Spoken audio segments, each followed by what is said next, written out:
Hanya di era ini, timnas Indonesia catatkan sejarah baru. Gol Sandy Walsh selamatkan Indonesia untuk lolos ke babak 16 besar. Meski kalah, PSSI tetap puji pasukan Garuda. Kiper Jepang tarik ucapannya setelah remekan lemparan Pratama Arhan. Selengkapnya hanya di Region Champion.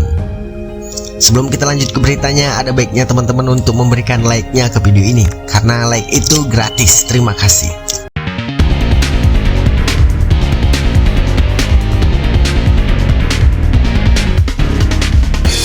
Timnas Indonesia menorehkan sejarah baru di Piala Asia. Untuk pertama kalinya, tim Garuda selalu mencetak gol pada fase grup turnamen antar negara di Asia tersebut. Meski meraih hasil yang tak memuaskan, Indonesia mampu mengukir sejarah baru di Piala Asia. Tim Garuda untuk pertama kalinya selalu mencetak gol pada laga fase grup turnamen tersebut. Sejauh ini, timnas Indonesia telah tampil 5 kali berlaga di Piala Asia, yaitu edisi 1996, 2000, 2004, 2007, dan 2023. Pada Piala Asia 1996, timnas Indonesia berhasil mencetak 4 gol dan tercipta dalam 2 pertandingan. Sementara itu, pada edisi 2000, tim Garuda gagal mencetak 1 pun gol dari 3 pertandingan. Adapun Piala Asia 2004, timnas Indonesia mengukir 3 gol dalam 2 laga. Pada Piala Asia 2007, tim Merah Putih juga mendulang 3 gol dari 2 pertandingan. Untuk edisi 2023, timnas Indonesia mampu mencetak 3 gol dari 3 pertandingan. Kekalahan dari timnas Jepang menempatkan timnas Indonesia di posisi ketiga grup D Piala Asia 2023 dengan nilai 3 poin.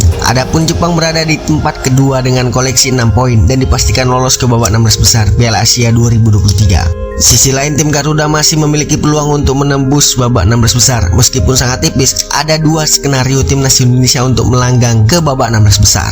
Timnas Indonesia butuh bantuan Yordania menang selisih 3 gol atas Bahrain. Sekedar diketahui, Bahrain dan timnas Indonesia saat ini menduduki posisi ketiga dan 4 klasemen, sementara peringkat 3 terbaik di Piala Asia. Dengan 3 poin, Bahrain menempati posisi yang lebih baik karena unggul selisih gol ketimbang timnas Indonesia, yaitu 1/3. Jika ingin melewati Bahrain, timnas Indonesia wajib berharap pada Yordania menang dengan selisih 3 gol atau lebih. Selain laga Yordania versus Bahrain, timnas Indonesia mengharapkan bantuan laga Oman versus Kyrgyzstan. Timnas Indonesia lolos ke babak 16 besar jika laga ini berakhir imbang. Dan jika terjadi, koleksi 3 angka timnas Indonesia di klasemen peringkat 3 terbaik Piala Asia masih lebih unggul ketimbang Oman yang hanya mengemas 2 angka.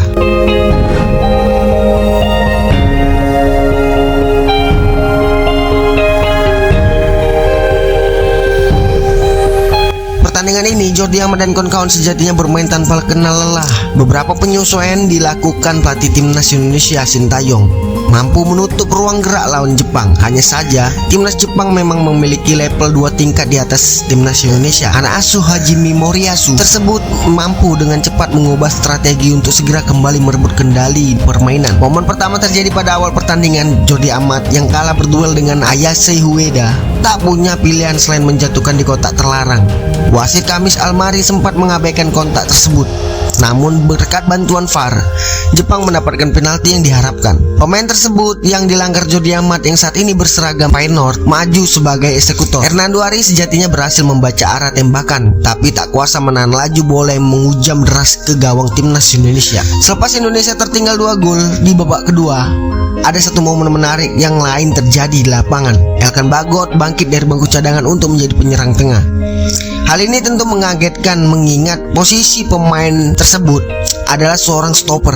Namun taktik pelatih Sintayong cukup masuk akal untuk memaksimalkan postur tingginya. Hasil lemparan ke dalam Pratama Arhan menjadi lebih berbahaya. Pemain bertubuh 192 cm itu menjadi momok menakutkan di sisa laga.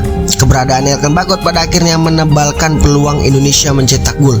Terbukti Sandy Walsh mampu mencetak gol hiburan pada penghujung laga, tepatnya di menit ke-90+1. Bek asal klub Belgia tersebut terlepas dari pengawalan pada situasi lemparan dalam. Tanpa ampun, ia mencocor bola ke gawang Gion Suzuki yang sering dihadapinya di Jupiler Pro League. Gol perdana Sandy Walsh untuk timnas Indonesia mungkin akan berarti sangat besar. 1 gol bakal menentukan posisi timnas Garuda di klasemen peringkat 3 terbaik, sekaligus berharap lolos ke babak 16 besar Piala Asia 2023. Pelatih timnas Indonesia Sintayong pun menyatakan dirinya masih percaya dengan peluang kelolosan timnas Indonesia ke babak 16 besar. Meski demikian, Sintayong masih belum bisa berbicara terlalu banyak. Ia hanya menanti apa yang terjadi esok hari. Saya belum bisa berbicara apa-apa dulu mengenai apa yang terjadi besok, jadi belum tahu, ujar Sintayong. Sintayong kemudian menjelaskan pada Kamis 25 Januari 2024 para penggawa timnas Indonesia akan diberikan waktu untuk beristirahat untuk memulihkan tenaga. Sebab para penggawa timnas Indonesia baru saja melalui laga yang berat melawan timnas Jepang. Setelah itu para pemain baru akan menjalani proses recovery. Besok kami akan istirahat, kami akan nonton hasil pertandingan di grup lain, dan kami tahu apakah lolos atau tidak ke babak 16 besar. Sintayong mengatakan penampilan Jepang memang sangat luar biasa dalam segi menyerang dan bertahan. Hal tersebut membuat timnas Indonesia cukup tertekan dalam laga itu dan sulit mengimbangi perlawanan dari sisi serangan. Tim Jepang punya striker bagus, mereka bisa melakukan dengan baik dan memberikan tekanan, kata Sintayong dalam konferensi pers usai laga. Kendati demikian, Sintayong mengatakan timnas Indonesia sudah berusaha memainkan bola permainan yang disiapkan. Namun perlawanan dari Jepang menjadi tantangan besar buat Jordi Amat dan kolega. Kami punya penguasaan bola tapi bisa direbut lagi dengan serangan mereka yang persisi sulit untuk menciptakan hubungan antar pemain, jelas Sintayong. Mereka masih belajar dan butuh banyak pengalaman. Kami harus memperbaiki kekurangannya dan berkembang lagi, kata Sintayong. Wakil Ketua Umum PSSI Zainuddin Amali tetap mengapresiasi para pemain meski timnas Indonesia kalah dari Jepang di Piala Asia 2023. Selama pertandingan ini timnas Indonesia dinilai tampil cukup bagus karena mampu mengimbangi permainan tim berjulukan Samurai Biru tersebut. Walaupun Amali juga menyoroti beberapa kesalahan yang dilakukan tim asuhan Sintayong, Amali tetap memuji penampilan Jordi Amat dan kawan-kawan yang tetap bekerja keras hingga akhir laga.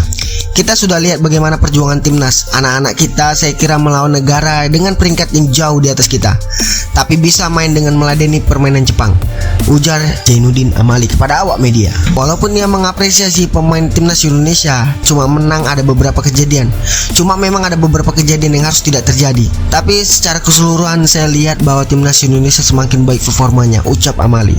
Menurut Amali, performa timnas Indonesia memang meningkat. Bahkan skuad Garuda bisa mengalahkan Vietnam. Padahal selama ini tim Merah Putih selalu kesulitan melawan The Golden Star Warrior tersebut. Dengan penampilan bagus ini, Amali bahkan mengakui bahwa para pemain ini bisa menjadi harapan tampil di Piala Asia U23 nantinya. Pasalnya timnas U23 Indonesia juga bakal berlaga di Piala Asia U23 2024 yang berlangsung pada 15 April mendatang. Pemain yang saat ini bermain di Piala Asia 2023 ini banyak dihuni pemain berusia rata-rata 22 tahun. Untuk itu Amali berharap pemain-pemain ini bisa menjadi harapan timnas Indonesia ke depannya juga. Apalagi kemarin sampai bisa mengalahkan Vietnam. Itu saya kira harapan baru buat kita dan anak-anak kita nantinya di U23. Mereka banyak akan main karena usia yang berada di bawah U23, tutur Amali. Timnas Indonesia memang kalah dari timnas Jepang, tapi setidaknya Pratama Arhan sukses membuktikan bahwa Gion Suzuki telah salah meremehkan lemparan ke dalamnya saat timnas Indonesia berduel lawan Jepang. Di babak pertama, skuad Garuda dibuat menderita oleh Takefusa Kubo dan kawan-kawan. Mereka kesulitan keluar dari tekanan Samurai Biru. Di babak kedua, Indonesia akhirnya mengganti taktik dan bermain lebih terbuka dan berani. Tapi pada akhirnya Jepang terlalu perkasa. Mereka menaklukkan timnas Indonesia dengan skor 3-1. Sebelum duel Jepang versus Indonesia digelar, ada sebuah sesi wawancara yang dijalani oleh kiper Samurai Biru, Gion Suzuki. Dalam kesempatan itu, ia ditanya soal jurus lemparan ke dalam Pratama Arhan yang tersohor itu. Lemparan ke dalam itu tak jarang menimbulkan prahara di pertahanan lawan dan juga yang berakhir dengan gol. Meski demikian, Gion Suzuki tak menganggapi lemparan Pratama Arhan itu sebagai sebuah ancaman, sebab lemparan jauh mirip dengan umpan silang. Saya pikir saya dapat menyergap dan menangkap bola, dan itu tidak akan terlalu mengancam gawang, tutur Gion Suzuki, dinukil dari media Jepang Soccer King. Tapi di sisi lain, satu-satunya gol timnas Indonesia ke gawang Jepang dicetak oleh Sonny Wolf ke gawang Gion Suzuki yang kebobolan pada menit ke-90+1. Gol itu bermula dari lemparan ke dalam Pratama Arhan di sisi kiri. Bola yang mengarah ke tengah kotak penalti memang tidak bisa disambut para pemain timnas Indonesia. Bola disundul oleh pemain Jepang, tapi bukannya keluar kotak penalti, bola terus melaju ke tiang jauh.